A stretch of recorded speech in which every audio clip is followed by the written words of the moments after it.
Hello guys, welcome back to Having Fun.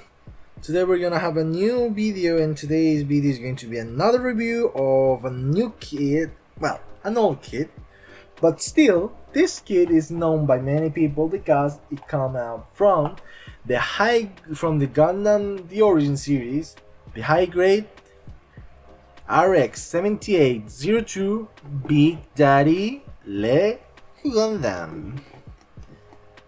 This awesome kit coming up from the Master Grid series. It was actually a Master Grid series, and also it was more of people like this more the picture on many other series. For example, the upcoming of the Perfect Grades, Real Grades. Many people began to make their kits looking like the Origin series, and because of this aesthetics from the Master Grade was looking awesome.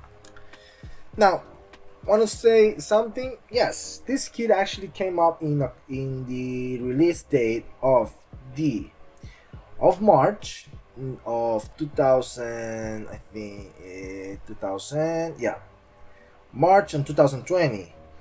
It was the release of this kit, and also this kit came out with practically a lot of weapons. Not all of them, but some of the weapons are historically accurate from the Gundam Mobile Suit series. And also because of this kit, it actually came out from the anime of Char Aznable, from the anime The Origin, Gundam The Origin, The Rise of the Red Comet, Char Aznable. In the end and last part, it was the so-called, yes that it is, the so-called Rise, Gundam Rising. The same thing as the Gundam itself, but instead of the normal thing, we actually got something different of the Gundam. Now, before we move on to the Gundam itself, let's go ahead and open the box and show you what's inside of the Gundam the Origin.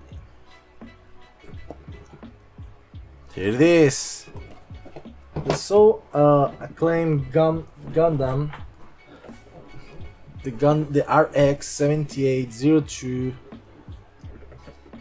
well, the so-called Gundam itself. I like it and enjoy it as it is, and also because of its aesthetics. It was the so-called Daddy Gundam that began the entire series of the Gundam kits from this day and from now on. Let me tell you, I'm happy to say that because of this fella, getting everything that it's on, and people like Japan liking it a lot, and it's, well, let's say it's a daddy. He is the daddy,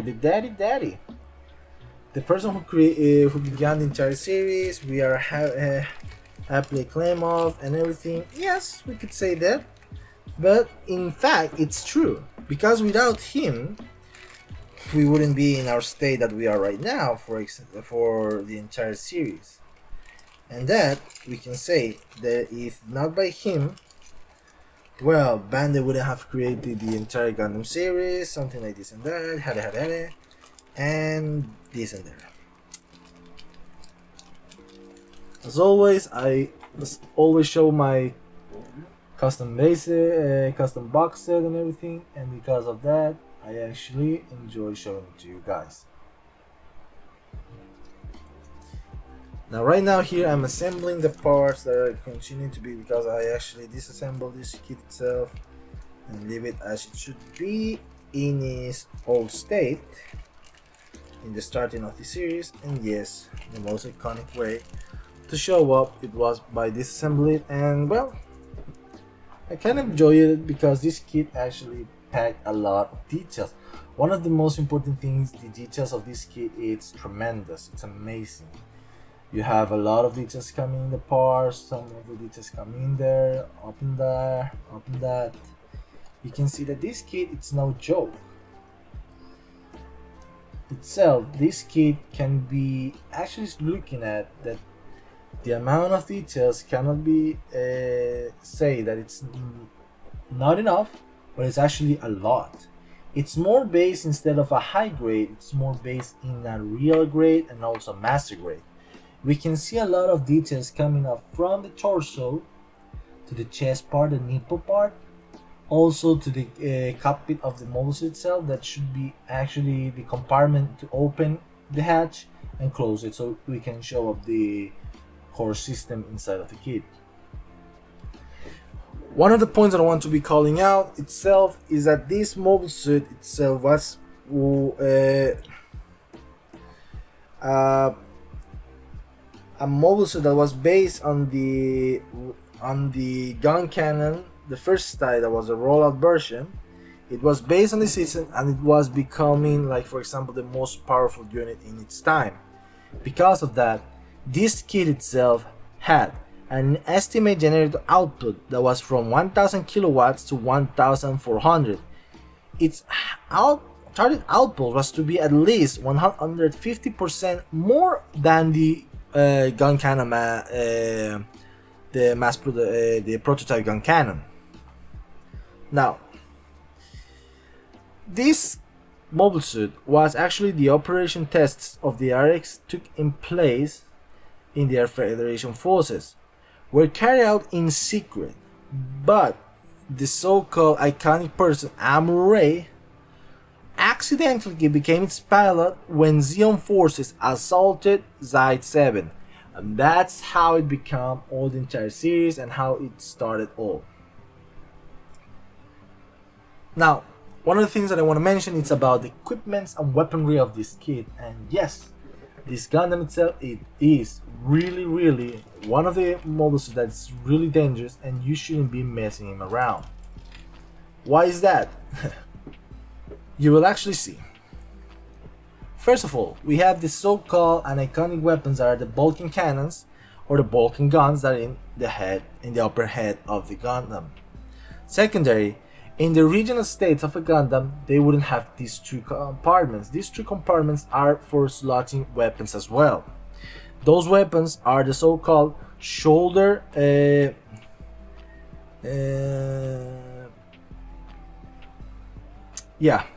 the shoulder magnum, that is this one, and lastly the Gatling gun. Also, one of the things that I want to mention, when the mobile suit, this is like with the backpack, it's like the middle state, not like the final state. The early state was like this. We're gonna be taking parts of the backpack. We're gonna be attaching the shoulder cannon. So the shoulder cannon was actually the first part that became from the mobile suit itself and took place in a lot of balanced fights.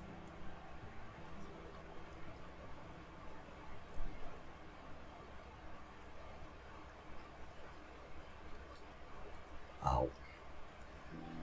Because of it, the mobile suit itself was iconic in its moment, and still it's iconic, because many will say, okay, it's iconic in what situation? Well, we're starting by talking about the Gundam itself. In this state, and also gonna take the arm off. I'm sorry for doing this in front. Then I'll be taking this slot out and attaching the Gatling gun. So, where is my little Gatling? Oh, interesting. It should be here. Oh, there we go. So I'm gonna be attaching the Gatling gun as well as the compartment of the gun itself.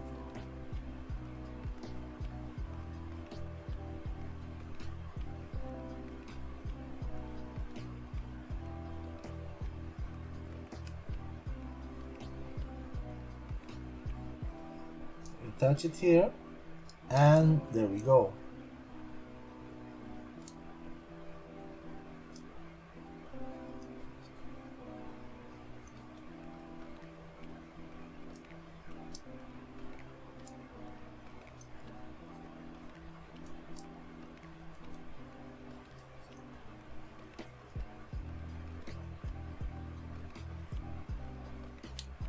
There we go.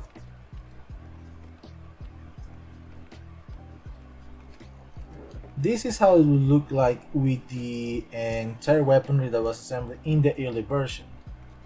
Now, one of the things that I want to mention is that the shoulder cannon itself, with the targeting system and the assembly of the Gundam, it is a little weapon. A little weapon. Why is that? The Gundam itself had a lot of firepower, because afterwards he go to the Earth Federation Forces asteroid part. They replace these parts. Oh no, wait. When they go to Jabro, they replace these parts, this part, and this part, and they leave it like nothing. And what did they do? They left the. Oh, and also, one of the things I didn't actually say. The Gundam itself has attached. The Gundam itself has attached in his arm. Let me show you. You see there. There is something attached to his arm that it's showing that it's like a piece of a rectangular thing covered up together to the forearm of the hand. And what weapon is that? That is the so-called arm Vulcan, installed on the left forearm, attached to the gate-shaped parts on the cuff. So basically, it's here. And when this weapon, the magazine, it's actually located by making a 360 degree and showing it in this part. It was located inside of the arm part. So when the ammo was like, the inside was actually expanded, so you can have storing ammo of the Vulcan as well as the Gatling gun and the Magnum launcher. The cannon itself, the ammo was all assembled behind in the backpack, all put together to the end, so the Gundam could fight for a prolonged period of times. And itself, the fighting came out to the end when he went to Jabro, and officers in Jabro opted from the regular state to change it to a normal state, like a more looking mobile suit style instead of a mobile heavy weapon unit. And I'd rather say, okay, the Gundam itself looks crazy enough. It has a Vulcan, it has this and that, and I understand that maybe the Air Federation 4 was running out of funds, so they cannot be continuing making the ammo for the arm Vulcan, for the forearm, and also the shoulder parts, the shoulder weapons, and the backpack. But one of the things that I want to be calling out, if Amore would have still had these kinds of weapon in his arsenal, he would have taken anyone, I repeat, anyone, by himself. This Gundam itself, oh, and also, yeah, the early type version, it's this this chest part. Yeah, this is a early type chest part version of the kit itself. And I'd rather say, with the middle type and the early type, there's not a lot of difference. There's nothing that it changed, only this whole part that changed, but everything the same. It's not like, oh, the armor, the before one was a prototype and this one is the definitive. No, it's not like that. For me, in a steady looking, the middle type and also the weapons itself, they look the same, attached to the chest piece and everything together. Now, in the final part of the Gundam itself, going to Solomon. So after the Battle of Solomon, in his middle state that it was without these parts and this shoulder, in the final state he was going to go to the, oh yeah, he was going to go to Abawaku. Instead of going with the same aesthetic part, they changed it for the final version that it had more thin, more versatile armor, and also they replaced these two things. Instead of covering them together, they put radars. So they actually have more. The Gundam itself had more vision in front of him. So, what's my point in on all this explanation? The Gundam the Origin series, they actually insulted the. That's a good testament. They insulted the Gundam fans by replacing a lot of weapons, saying that in true, the mobile suit doesn't make the pilot. The pilot makes the mobile suit, and it's one assessment that people will need to understand. Assessment that people will need to understand. And why is that? The Gundam itself, with this a lot of weaponry, could have made the battle for Armor Raid really easy. And if because of these weapons, they wouldn't have showed up the amount of prowess that he had from the new type powers that he awakened itself. And let me tell you one thing. Even without these weapons, Armor Raid could have fought a lot of enemies by himself. Now, I wouldn't be saying that Armor itself was a pussycat, or it was not worth it, or it was a non this and this and that. No. Armor Raid did itself a job to everyone that no one ever would have done before. And let me tell you, because of him, we're thankful that the war has been taking a little bit of turn of events. If not by those turns of events, we actually could have ended up with a bad looking like moment in the entire history of the Gundam series. That would be the end of the Air Federation forces. And yes, could be saying that the Air Federation forces, a lot of the politics, like people who had the power of the government and everything like that, would have become very corrupted and would have like actually finished that corruption. But still, the Earth Federation forces to this day, they're still a corrupted group that became more corrupted in the changes of events of each year in the Universal Century. Now, moving that aside, I'm gonna be taking these parts off, so you can see the state art of the Gundam itself. I'll be putting this all together back. And that's one thing that I wanted to mention, is that the Gundam itself, by losing a lot of weapons, it doesn't mean that he became useless. He became more pacific. Less than the normal state, he became more pacific and didn't want to know more battles about. Now,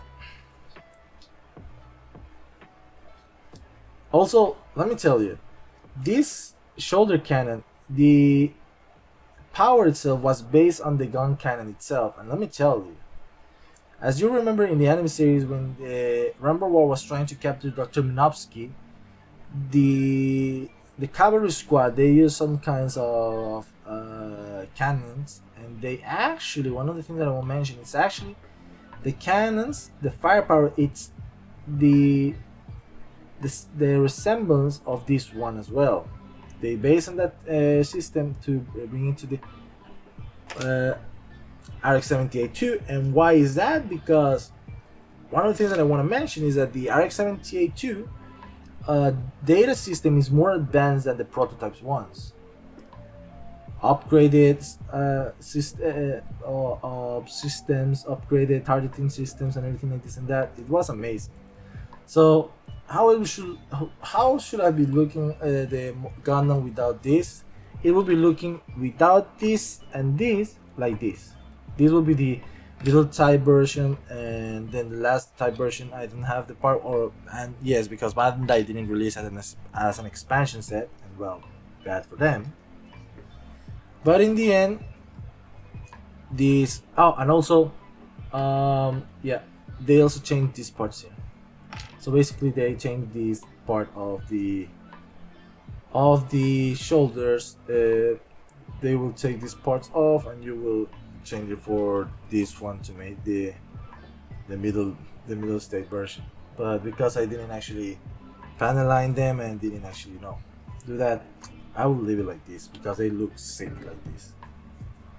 Now, to the point of showing the kit itself, the pros and cons, and if it's worth to buy it. One of the things that I want to mention in the articulation of the Gundam itself, it's the head. The articulation of the head goes down all the way like that, all the way up like that. That's very good. To the left, does a little bit, and to the right, a little bit. Doesn't do a lot. Now we're gonna be making a 360 degrees as always, and yes, the kit itself can do a 360 degree turn of the head and everything, and this and that.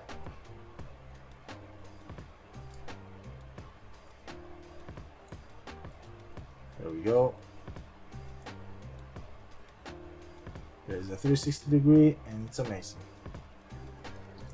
Another thing that I want to mention is that the arms, they go all the way up like this,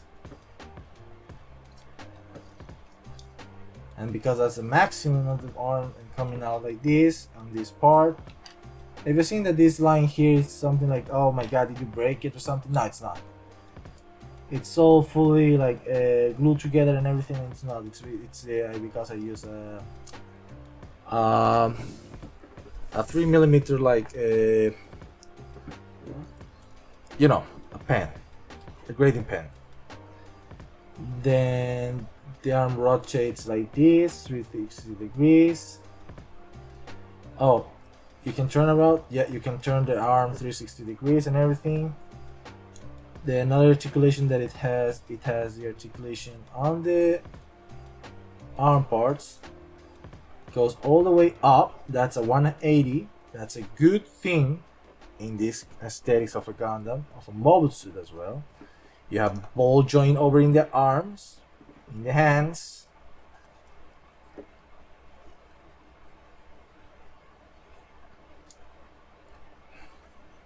Then the torso, if you think that this Gundam cannot crunch, it can crunch. I'm gonna be moving this aside so the camera can pick it up. The crunch system is sick. Look at that. Look at that crunch. Look at this little bit of crunching. Still, it's a good way of crunch. Side to side movements because of the ball joint in the center. And then if you try to take out a little bit, they can crunch more and more. You pull up a little bit of the torso. The legs go all the way up like that, but if you move the skirt away and put it in a good state, like for example in a good degree, that's all the way up that it goes the legs. It's still good, a good way. Now the most important part, the bending of the knee. Could it bend all the way down? Could it? Could it? That's a good question you're asking, and I'm really here to answer about. And we are going to show you that it does. That looks crazy, guys. That amount of bending and the mechanical system that is happening here, it's amazing.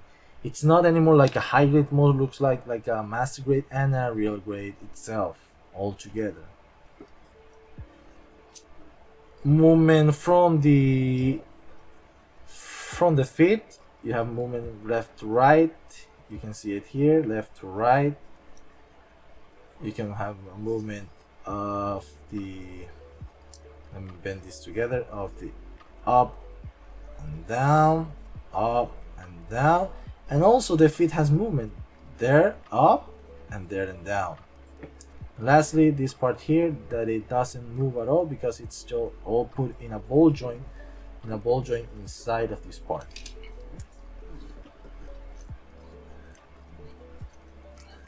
The Gundam itself doesn't need a lot of color correction, only the camera on the head and also the eyes. That's all you need to do for color correction. Taking that aside, the other things that you should consider about is that you have the weapons. It was moving really weird. Okay. You have the Hyper Mega Bazooka, the bazooka itself of the Gundam.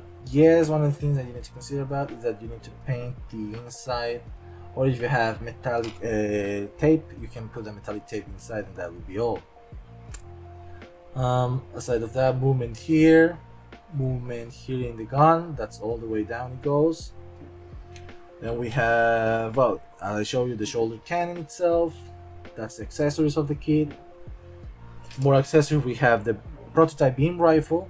The prototype beam rifle has a color separation in his scope socket, and it's amazing.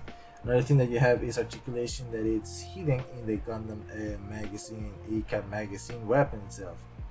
So because being a prototype, this one didn't came out with the ECAP version system still yet. Then afterward, the Earth Federation Force came out with the so-called and iconic Gundam beam rifle, the original, the final one, and this one came out with the ECAP's magazine system. Yeah, as well, we have the color separations in the scope, and it is awesome. Another last part that we have itself, we have the shield, the most iconic Gundam shield of it, and yes, these as well came in color separation. Bandai wouldn't be so dumb to make a stupid way of showing the kit itself of an iconic character without the color separation correctly, how it should be looking like. Also, the back, it doesn't come out with the black color separation as it should be, but as people we have the panel line accent colors, and we did not need to worry about. Then Bandai came out with a lot of more accessories that it's for making for the middle type version. We have these parts, the chest parts, and 2 beam sabers, or where that fist came from, 2 beam sabers. Now, the real question relies on the last part, guys. The real question for everyone, just to me, saying if it's worth to buy it. And my overall review on this kit, the score rate, it will be one of the most important things: the detail up, the Gundam itself, and the dedication that Bandai gave it to this fella. It will be 9.1 out of 10. It didn't hit the 10 of 10, but it will be 9.1 out of 10. Bandai did a great job, and one of the important things that you want to consider is that if it's worth to buy it. Let me tell you, buy it. No more need for me to say, in this kit itself talks by himself. Details, weapons, iconic, grandfather, granddaddy, everything is in here. So if you want to go ahead and add it to your collection, be my guest and go ahead and buy it. And also help your local store, your close one, and buy water-style vehicles so you can begin to make your own customizations of kits. But for myself, I like to enjoy making a custom Gundam that will be looking the same as the original in the package or in the photo sessions they make from Bandai to make the package cover. Guys, this is Geo from Hobby of Fun. Hope that you enjoy this review, and yes, it is an awesome moment for me to say that I am really happy to have you guys enjoying and seeing this video. Goodbye guys, and I'll see you and catch you in a new one.